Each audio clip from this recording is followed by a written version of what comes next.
여러 가지 사람들이 살면서 마지막을 맞이하는 방법들이 참 다양합니다. 마지막 죽음을 어떻게 가느냐, 참 황당하게 가는 사람들도 있어요. 뉴욕에 칼슨 부인이라는 분이 있는데요, 심장병 지병이 있어서 그 심장병 때문에 돌아가셨습니다. 사망 진단을 받고 관에 누웠습니다. 근데 심장병이 있는 사람들은 또 심장이 또 지 마음대로인가 봐요. 이게 또 한참을 쉬었다가 또 갑자기 얘가 또 뛰기 시작을 해서 이 부인이 또 이제 죽었다가 다시 살아나셨습니다. 근데 뭐 앞이가 캄캄하잖아요. 관이 이게 닫혀 있어서. 그래서 관 뚜껑을 열고서 딱 일어나는 순간 그 옆에 있던 딸이 심장마비로 옆에서 죽어버렸습니다. 이거 저 어머니가 산 거는 좋지만 하여튼 딸이 그렇게 참 갑자기 죽어버리는 그런 죽음도 있습니다. 우리 한국에서 가장 황당한 죽음 1등, 한 달 전입니다. 30살 난 총각이, 30살 난 총각인지 모르겠습니다. 청년이 자기 누나 집에 놀러 갔습니다. 경상북도 고령군 다산면의 한 아파트에 사는 누나입니다. 뭐 음식을 잘 먹었겠죠. 그리고 쓰레기 좀 버려줄래? 그래서 이 30살 청년이 쓰레기를 버리러 밖으로 걸어가고 있었습니다. 근데 그 순간 한편 그 아파트 14층에 사는 한 아주머니가 있었습니다. 몹시 불편한 무슨 관계가 있었는지 유서를 남기고 창문으로 몸을 날렸습니다. 청년은 쓰레기를 들고 아무 생각 없이 걸어가는데 갑자기 위에서 떨어지는 이 여자 때문에 둘 다 사망을 했습니다. 여러분, 그렇다고 이 쓰레기 버리는 게 그렇게 위험한 일인 줄 예전에 정말 미처 몰랐습니다. 그런데 이 쓰레기가 떨어지는 저 밑에 아마 여러분 이게 좀 빛이 강해서 잘 안 보이시겠지만 이렇게 물로 뿌려둔 자국, 거기가 이제 두 사람이 죽어서 피를 씻어낸 자국인데, 자, 하여튼 이 아파트에서 떨어진 이 아줌마, 이 사람이 죽었기 때문에 죽은 청년, 그 청년의 가족이 그래도 억울하게 죽었기 때문에 손해보상 청구를 하려고 해도 가해자가 죽었기 때문에 이게 법적으로 이게 아무것도 없답니다. 그러니 그 누구한테 단돈 1불도 청구할 수 없는 그런 죽음을 한 달 전에 당했습니다. 자, 이 청년의 누나의 마음이 어떨까요? 자기 집에 참 놀러 왔던 이 동생이 30살 난 동생, 죽을 이유가 아무것도 없는 이 건강한 동생이 그냥 그렇게 갑자기 그냥 시체가 돼서 만나게 될 줄 어떻게 알았겠습니까? 그 어머니가 있는지 없는지는 모르겠지만 그 어머니의 마음은 얼마나 더 아프겠습니까? 다 자란 아들, 완전히 다 장성한 아들, 그 아들이 그냥 하루아침에 그냥 참 죽어버리고 말았습니다. 죽을 이유가 1%도 없는 그런 아들입니다. 아주 그냥 자기 누나 집에서 편안하게 잘 있는 그 아들, 그 참 놀러가서 잘 지낸 아들이 죽는다? 이건 절대 없는 일이라고 생각을 하는 그런 가운데 갑자기 캄캄한 밤을 맞이합니다. 자, 오늘 본문의 배경이 비슷합니다. 이 본문은 다윗이 자기 아들 압살롬 왕자가 반란을 일으켰을 때 갑자기 도망가면서 쓴 탄식시가 오늘 본문의 이야기입니다. 배경입니다. 자, 이 다윗이 말년에 쓴 시입니다. 자, 그가 젊어서 많은 전쟁을 해왔지만 그러나 이제 모든 나라가 완전히 안정이 되었고 더 이상 그 누구도 모반을 일으킬 그런 가능성이 전혀 없는 안정된 그런 나라, 자, 더 이상 무슨 문제가 생길 것이 없는 그런 나라, 이제 남은 여생을 이제 편안히 지내면 되는 그런 상황에 있었던 다윗 왕. 자, 그런데 갑자기 도망가게 되는 일이 생길 줄은 정말 1%의 가능성도 없었던 그런 나라였습니다. 그 나라가 갑자기 위기를 맞는다는 것은 상상도 할 수 없었는데 그런 일이 실제로 다윗에게 일어나 버렸습니다. 자, 우리가 잘 아는 대로 압살롬, 자기에겐 예쁜 여동생이 있었습니다. 다말입니다. 그리고 자기의 이복 형 암몬이 자기 여동생 다말을 너무 연애하다가 사랑하다가 그냥 겁탈을 하게 되고 결국 이 일을 너무 참 안타까워하든 가슴 아파하든 참 화를 내든 분노에 차 있던 이 압살롬은 자기 이복형을 죽여버렸습니다. 자, 그리고 나서 그는 왜 할아버지 집으로 도망을 갔고 3년 동안 돌아오지 못합니다. 자, 3년 후에 다윗이 돌아오라고 하는 전가를 보내서 그는 돌아왔지만 그리고도 2년 동안을 자기 아버지 다윗 왕의 얼굴을 보지를 못했습니다. 5년 동안 아버지를 보지 못하면서 왕자이면서도 왕자가 아닌 그런 삶을 살아가던 압살롬은 가슴속에 칼을 갑니다. 자, 그는 성문에 들어오는 사람들에게 억울한 일들을 듣고서 자기가 대신 다 얘기를 해주겠다. 성 안에는 당신 억울함을 해결해 줄 사람 없다. 그러면서 사람들의 마음을 도둑질하기 시작했습니다. 독버섯처럼 자라가기 시작했습니다. 그리고 D-Day가 되던 날 그는 헤브론에 내려가서 스스로 왕이 된 것을 선포했습니다. 그 계획은 치밀했습니다. 많은 사람들이 동조했습니다. 제일 문제는 다윗 왕의 모사 아히도벨, 다윗 왕의 모든 정책을 알고 있는 아히도벨이라는 사람이 거기에 가담을 했습니다. 이 아히도벨을 얻었다고 하는 것은요, 다윗 왕을 완전히 제압할 수 있는 그런 사람이 되었다는 것입니다. 자, 이제 다윗 왕이 자기 부하에게 이게 어떻게 된 거냐고 물었을 때 자기의 참 부하가 보고를 합니다. 왕이시여, 나라가 이제 다 넘어갔습니다. 이제 웬만한 장군들 다 넘어가 버렸습니다. 이제는 도무지 길이 없습니다. 빨리 피하셔야 됩니다.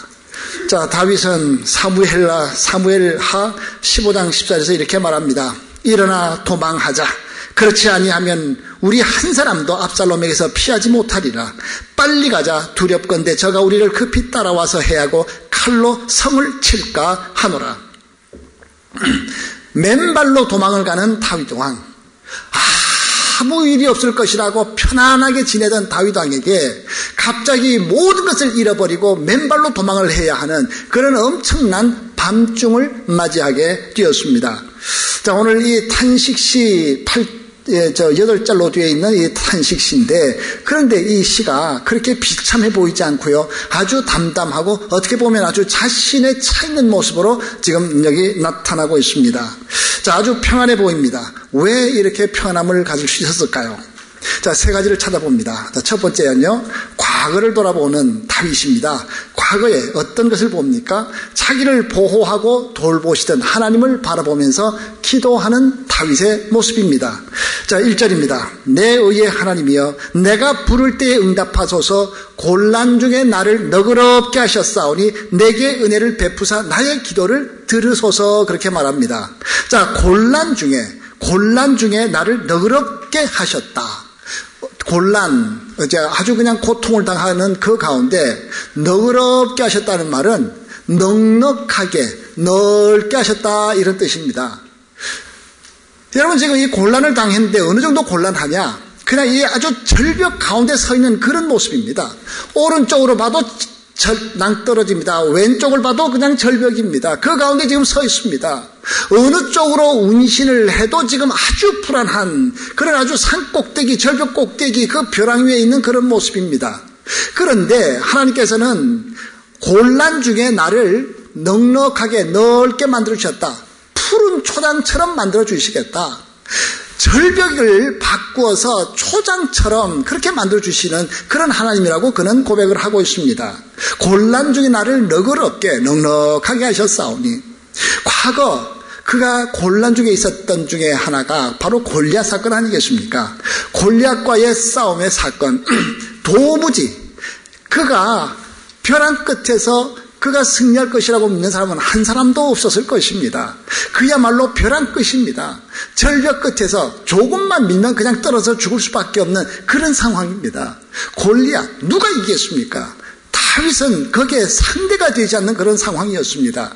곤란 중에 절벽 꼭대기에 있는 그런 곤란 중에 있었던 나를 넉넉하게 평탄하게 푸른 초장처럼 너그럽게 하셨던 그 하나님을 노래합니다. 곤란 중에 나를 너그럽게 하셨사오니. 청와대 경호실 차장 출신 주대준 장로님의 책 중에 바라봄의 법칙이라는 책이 있습니다. 옛날에도 한번 제가 이 책을 소개했는데요. 그 책 가운데 이런 일화가 나옵니다. 자, 이분이 어려서 아버지가 돌아가시고 고생하며 자랐습니다. 그리고 학교를 낮에는 일을 하고 밤에 학교를 다니면서 어떻게 하다가 삼사관학교에 입학을 하고 졸업을 했습니다. 그리고 이제 소위가 되었습니다. 그래도 소위가 되고 장교가 되었다는 것이 아주 기쁘게 자부심을 가지고 이제 소대장 일을 하게 됐는데 1977년입니다. 영하 40도까지 내려가던 엄청 추운 날 9박 10일로 해서 동부전선 대성산에서 훈련을 했습니다. 밤새 이동을 하는 행군을 하고요. 그리고 이제 아침에 들어와 가지고 낮에 이제 잠을 자는 시간을 이제 가지게 됐습니다. 근데 대대장 이상은 또 화천 사방거리에 있는 지휘소로 다 내려갔고요. 이제 이 소대장이 거기서 지휘자가 되어 있는 그런 상황이었는데 전령이 그 텐트 막사 안에 있는 그 패치카 벽난로 같은 거요. 패치카 그 난로를 갖다가 이렇게 하다가 이게 잘못돼 가지고 이게 불이 붙어버렸습니다.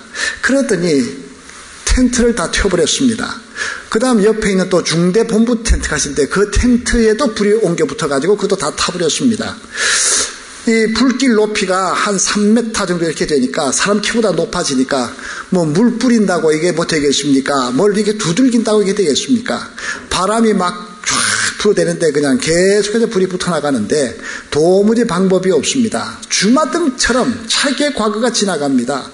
내가 이때까지 얼마나 고생을 하면서 그 부모도 없이, 아버지도 없이 그 고생을 하면서 그렇게 낮에 일을 하면서 어떻게 공부해다 드디어 내가 이렇게 장교가 됐는데 이제 영창 가고 내 인생 끝나는구나. 얼마나 자기가 비참한지요. 그래서 그는 그냥 그 자리에 퍽 주저앉았습니다. 그 꿇어 앉았습니다. 그리고 하나님께 기도드리기 시작합니다. 하나님, 이때까지 저한테 얼마나 많이 투자를 하셨습니까?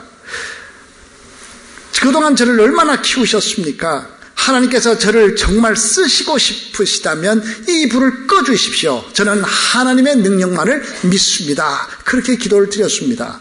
그런데 참 기적이 나타났습니다. 순간적으로 바람이 그냥 역풍이 불어버렸습니다. 산불은요, 역풍이 불면 그게 꺼진답니다. 바람이 쫙 이렇게 불면서 이렇게 타오다가 역풍으로 바뀌어버리면 연기가 뒤로 가면서 그 불을 확 덮어버리면서 불이 꺼진대요. 근데 그 지형이 역풍이 불 지형이 전혀 아닌데 하여튼 그 순간에 역풍이 불면서 그냥 순식간에 꺼져버렸습니다. 그 9박 10일의 훈련 동안에 이 주대준 소대장의 그 부대가 제일 좋은 성적을 올렸기 때문에 그는 아무런 증거를 받지 아니하고 그냥 그대로 모든 것을 덮고 그냥 사단장 표창 받는 것으로 그냥 끝나버렸습니다. 나중에 청와대 경호실 차장까지 승승장구 올라가는데 여러분 그동안에 이런 곤란한 일이 만약 그 당시 그냥 이것이 문제가 돼버려서 그냥 영창 가고 끝났다면 그의 삶은 그야말로 끝나버렸을 것입니다. 소대, 중대, 본부, 텐트가 다 불타버리는 그 순간이 그야말로 내가 곤란을 당하였으나 내가 곤란할 때에 절벽 끝에 있는 곤란을 당하였을 때 하나님께서 나를 너그럽게 넉넉하게 편안하게 하셨나이다. 다윗의 기도나 주대준 장로님의 기도나 마찬가지입니다. 우리들은 어떻습니까? 우리들도 마찬가지 아닙니까? 우리가 살아가면서 곤란한 일, 고통에 아주 그냥 깊은 밤중과 같은 그런 위기를 만날 때가 왜 없겠습니까? 그러나 그때마다 하나님께서는 우리의 위기를 넉넉하게 편안하게 평탄한 잔잔한 참 물가로 푸른 초당으로 만들어 주시는 그런 하나님, 바로 다윗은 그런 하나님을 노래합니다. 자, 6절을 보면요 좀 재미있게 표현을 하고 있는데 여러 사람의 말이 우리에게 선을 보일 자 누구뇨 하오니 우리에게 선을 행할 자, 좋은 일, 선한 일, 좋은 일이죠. 자, 이런 곤란 중에 우리에게 누가 좋은 일을 줄 사람이 틀림없이 올 것이다. 우리에게 선을 보일 자 누구뇨 하오니. 자, 누가 우리에게 선을 보여줄까? 좋은 일을 누가 만들어줄까? 그렇게 말을 하고 있습니다. 당연히 우리에게 이 곤란 중에 선을 보일 자, 우리를 참 좋은 일로 만들어 인도하시는 분은 하나님이시죠. 그런데 우리 하나님께서는 누구를 보내셨습니까? 바로 그 이야기의 그 뒷부분에는 이 다윗을 돕기 위해서 후세라는 사람이 나옵니다. 사실 아히도벨이라는 사람, 참 노략가, 이 사람의 말을 들었으면 다윗은 그날 밤 끝났습니다. 그냥 맨발로 도망가는 그 정신없는 사람들에게 그냥 바로 닥쳐왔으면 다윗의 군대는 그대로 끝날 수밖에 없었는데, 이 후세라는 사람이 가서 시간 끌기 작전을 만들잖아요. 자, 근데 이 작전이 먹혀버리지 않습니까? 결국 이 작전을 끌면서, 시간을 끌면서 다윗의 군대가 재정비해서 그리고서 다시 승리하게 되는 것을 봅니다. 누가 우리에게 선을 베풀 자가 누구일까? 우리에게 좋은 일을 만들어줄 자가 누구일까? 하나님께서는 반드시 선한 일을 해줄 사람, 좋은 결과를 만들 사람, 좋은 결과를 만들어줄 그런 환경을 만들어 주십니다. 자, 두 번째입니다. 어려움을 당했을 때 과거를 보면서 했던 그 다윗은 또한 현재는 어떻게 합니까? 현재는 원수 앞에서 담대하게 나가는 그런 다윗의 모습이 여기 발견됩니다. 3절입니다. 여호와께서 자기를 위하여 경건한 자를 택하신 줄 너희가 알지어다. 내가 그를 부를 때 여호와께서 들으시리로다. 여러분, 이 다윗의 프라이드가 보입니다. 자, 여기서 하나님께서 하나님을 위해서, 자기를 위해서 경건한 자가 누구냐 하고 부를 때, 내가 경건한 자다. 그래서 자기가 손을 들고 나올 때 하나님께서 그것을 들어주시겠다라고 하는 겁니다. 자, 지금 아무것도 없이 도망가는 그 주제에 그런 상황 가운데서라도 하나님께서 경건한 자를 반드시 이렇게 세우실 텐데, 그게 누구냐? 바로 내가 경건한 자다. 그렇게 손들고 나올 수 있는 사람, 그렇게 큰 소리를 치는 사람입니다. 자, 압살롬에게 지금 큰 소리를 치는데요. 2절입니다. 인생들아, 압살롬을 부르는 말입니다. 압살롬과 그의 부하들에게, 인생들아, 어느 때까지 나의 영광을 받고 욕되게 하며 헛된 일을 좋아하고 거짓을 구하려는가? 그렇게 노래합니다. 언제까지 하나님의 영광, 하나님의 영광을 위하여서 하나님께서 왕권을 줘 세워놨는데, 이 왕권을 구테타를 통해서 너희가 이것을 뒤바꾸려 하겠느냐? 이런 헛된 일, 이런 거짓된 일 그만두어라. 그러면서 그는 당당하게 소리치고 있습니다. 자, 이제 우리 하나님께서 우리들에게 때로 어려움 가운데, 캄캄한 밤 가운데 빠지게 할 때, 여러분 이제 절대로 주눅들어서는 안 됩니다. 하나님은 나를 아십니다. 하나님 지금 나를 보고 계십니다. 그래서 나에게 경건한 자를 찾으실 때 바로 내가 너를 경건한 자로 불렀다. 내가 내 아들이다. 내가 너 사랑한다. 그러면서 우리를 불러주신다고 하는 것입니다. 세상 사람들은요, 어려움을 당하게, 곤란을 당하게 되면은 극단으로 가기가 쉽습니다. 자, 한국의 자살률이 세계 1등이라고 하는데, 자살하는 원칙 1위가, 참 기본적인 원칙이, 자살하는 그 사람을 이해해 주는 사람이 단 한 사람만 있어도 그 사람은 자살하지 않는다. 보통 그렇게 말합니다. 자, 우리는 뭐 자살하고 상관이 좀 없어서 이런 이론이 별로 닿질 않지만,